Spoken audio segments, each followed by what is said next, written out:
On July 13th, 2019, 17-year-old Carlos Hallowell stood in his mother's bedroom, an axe in hand, and ended her life in a single, brutal strike. What drove a seemingly bright teenager, adopted from Guatemala and raised by a devoted single mother, to commit such a heinous act? This story delves into the fractured psyche of Carlos, unraveling the rage, trauma, and calculated choices that led to the murder of Denise Hallowell, revealing a tragedy born from a toxic blend of emotional wounds and unchecked impulses. Carlos Hallowell, a 4-year-old boy in Guatemala, remembered little of his earliest days. Vague impressions of hunger, shouts, and cold rooms faded when Denise Hallowell, an American teacher, brought him to Florida in 2006. In Carlos's young mind, Denise was an angel, offering warm meals and the first hugs he could recall. Yet, deep within, an invisible void lingered, a wound from years of absent emotional attachment.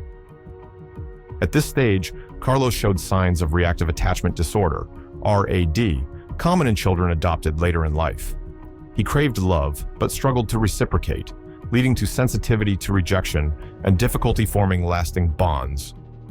Despite Denise's efforts to build a home, an intangible gap between mother and son began to form.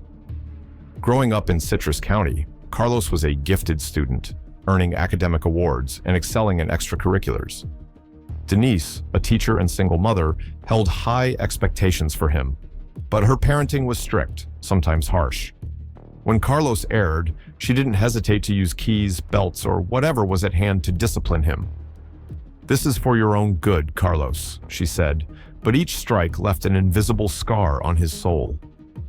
At 11, Carlos turned to alcohol and marijuana, escaping into highs to soothe his emptiness.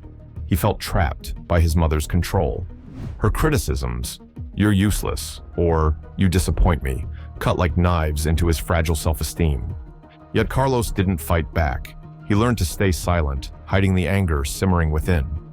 Denise's tight control and physical punishments exacerbated Carlos's RAD, fostering deep-seated resentment. Substance abuse became a coping mechanism, impairing emotional regulation and increasing impulsivity. He began to see himself as a victim, nurturing a growing discontent toward his mother. Carlos masked his true feelings with an obedient facade, but his use of drugs, cocaine, methamphetamine, started affecting his grades and behavior, sparking frequent arguments with Denise. By 2019, at 17, Carlos's relationship with Denise had become a battlefield. Expelled from school for drug use, he faced tighter control from Denise, who feared he was spiraling. Arguments erupted often, sometimes turning violent. Early that year, during a heated fight, Carlos pushed his mother so hard he broke her arm. "You want me gone? Fine," he shouted, leaving to live with friends. While away, Carlos was prescribed Prozac for depression, but it didn't help much. Methamphetamine remained his escape, blurring painful memories, but amplifying his rage. When Denise allowed him back, she installed security cameras throughout the house, not to guard against outsiders, but because she feared her own son. Carlos sensed this, and the feeling of being distrusted stabbed at his pride.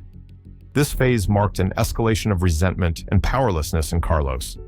Being suspected and monitored heightened his sense of rejection, a potent trigger for those with RAD. Methamphetamine use likely worsened his aggression, making him prone to provocation by criticism. Untreated depression plunged him into despair, where violence became a way to reclaim control. Carlos grew defiant, openly challenging Denise and displaying violent tendencies, vandalizing property, assaulting her. His return home wasn't true reconciliation, but a fragile truce, masking mounting tension. July 13th, 2019, started like any other day. Carlos and Denise returned from a funeral in St. Petersburg, sharing apple pie in the kitchen. But the calm shattered when Denise criticized Carlos's choice to attend trade school. "You'll never succeed," she said, her voice heavy with disappointment. "You're a loser, Carlos." Those familiar, piercing words poured fuel on the fire inside him. Carlos left the kitchen and headed to the shed. He grabbed an axe, took it to the garage, and began sharpening it. Each scrape of the blade against the stone conjured his mother's insults. Useless, loser, like a paragraph he wanted to erase. Rage surged, mingled with the lingering methamphetamine in his system. No clear plan formed, but a fleeting thought of release sparked in his mind. Entering Denise's bedroom, seeing her napping, Carlos was no longer the boy who once loved his mother. He raised the axe and, in a moment of lost control, struck the back of her head. Blood spilled and panic set in. But instead of saving her, he ran to the lake, dismantled security cameras, and threw them with Denise's phone into the water.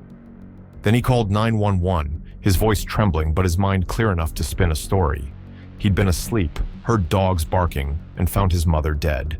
The front door was wide open, so I went to go find the dogs, checked around the property looking for them. I couldn't find them, so I went to go wake my mom up to help me find them, and then I found her there. In the interrogation room, Carlos maintained a startling calm.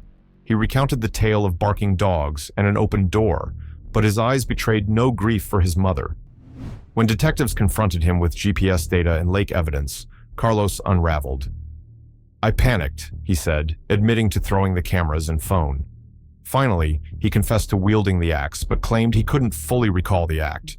A defense psychologist suggested might be a way to avoid facing his guilt. Even after admitting the crime, Carlos asked about college and his record, as if the murder were a mere setback. At his 2021 trial, he apologized to his mother, but his tone lacked the sincerity expected. Judge Richard Howard saw in Carlos an irreparable offender, a teen whose anger and emotional detachment had shaped his fate. Carlos's calm during questioning and lack of genuine emotion reflected emotional detachment, possibly from Ray D or long-term substance abuse. His focus on personal future post-confession showed a lack of empathy and limited awareness of consequences, traits linked to personality disorders. His late remorse at trial may have been a tactic to lessen punishment, but it failed to convince psychologists of his rehabilitative potential. Manipulative behavior during interrogation, fabricating stories, shifting narratives, and a lack of appropriate emotional response showed Carlos had some control over his actions, but couldn't fully conceal the crime.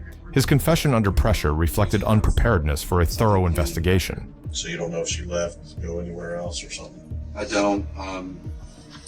I usually don't know. I'm a heavy sleeper and I sleep on that side of the house. Her car's where the garage is, so I usually can't hear it, nor do I know. I usually have something playing in the background. On September 14th, 2021, Carlos Hallowell was sentenced to life without parole at Jackson Correctional Institution. At 19, he faced a lifetime behind bars, with a chance for sentence review in 2046. In his early prison days, Carlos wrote to friends about unfulfilled college dreams, but whether he truly grasped the weight of his actions remained unknown. Carlos's journey is a tale of a wounded boy, raised in harsh love and control, leading to emotional detachment and resentment.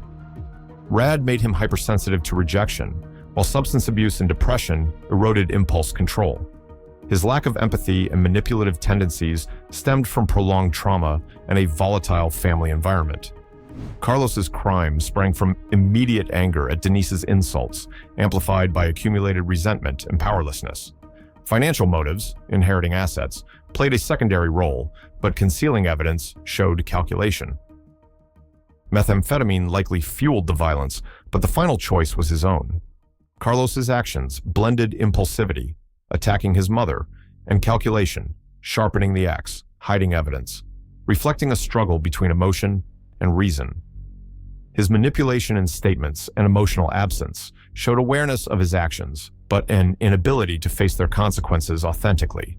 Carlos Hallowell is more than a murderer. He is the product of a traumatized childhood, a conflict-ridden family, and misguided choices that plunged him into an abyss. In the darkness of prison, he remains an unanswered question. Can he find redemption, or will he forever be captive to his own inner turmoil?